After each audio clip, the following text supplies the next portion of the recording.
Hey everyone, Bridget here at the AAFE Training Center. This is just going to be a video about me dissolving my patient's lips. So she had gone to a previous injector about 3 years ago to get her lips filled.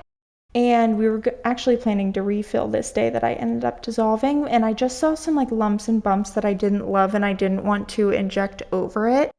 So I'm just going to kind of be going through dissolving where I see any kind of filler.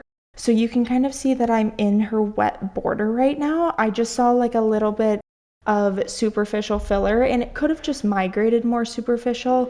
But there were just some areas that were bothering me and I didn't want to make it look worse with filler.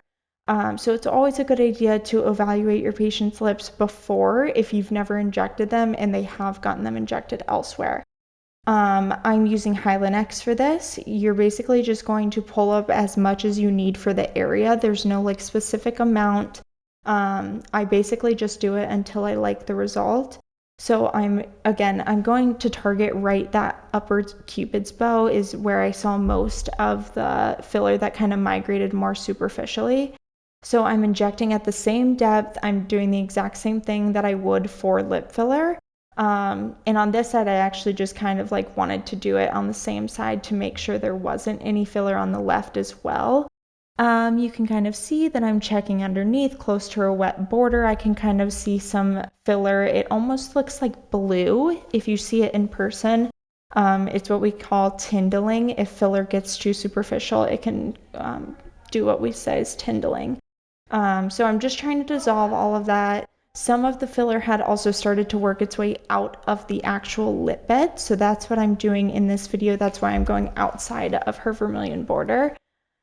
When you are dissolving, you always want to make sure that you're massaging a lot. So you want to, do a few injections. You want to vigorously massage. That helps the product kind of disperse throughout the entire area. There's a lot of questions about if dissolvent or hyaluronidase kind of takes away any of your own natural hyaluronic acid, and it does, but it's definitely worth it if your patient needs it. So don't ever be scared to tell your patient if you would like to dissolve, because it's better to do that and kind of start fresh anyway. I don't love to inject over somebody else's filler, specifically lip filler. So I always like to dissolve prior to filling anyway. So usually I'll bring my patient in, we'll dissolve, and then about a week or two later we will refill. So this video is actually about, I want to say about 10 or 12 days after dissolving, and all of the bumps completely resolved. So I'm just going in right now, I'm doing a little bit of right angle to shape her cupid's bow. She wanted more vertical show, so this is a great technique to get that. I'm going right inside of her vermilion border, so almost kind of right through it, but I go more on the pink side than through it because I don't want to give the filler an outlet to start to migrate. So I'm making sure just to stay in that pink lip, and then I'm only dispersing a little bit of product at a time. This doesn't take a lot of product to really get you the vertical show that you want. I also love to backfill into these Comfort Tox syringes because it makes me feel like I'm being super precise. The needle's really, really small, so it's really comfortable for the patient. I've had a lot of compliments on them patient-wise. They really, really like it, and they think it's a lot more comfortable than the needle that comes with the actual syringe. Now I'm going in with a little bit of standard volume. So that is basically just where I am dispersing product all inside of the pink lip. So I'm really just doing this to give her a little bit of extra volume. This isn't really going to give her any of that vertical show that I was talking about. It can give her a little bit more, but right angle is really what pulls that cupid's bow up and that upper lip up.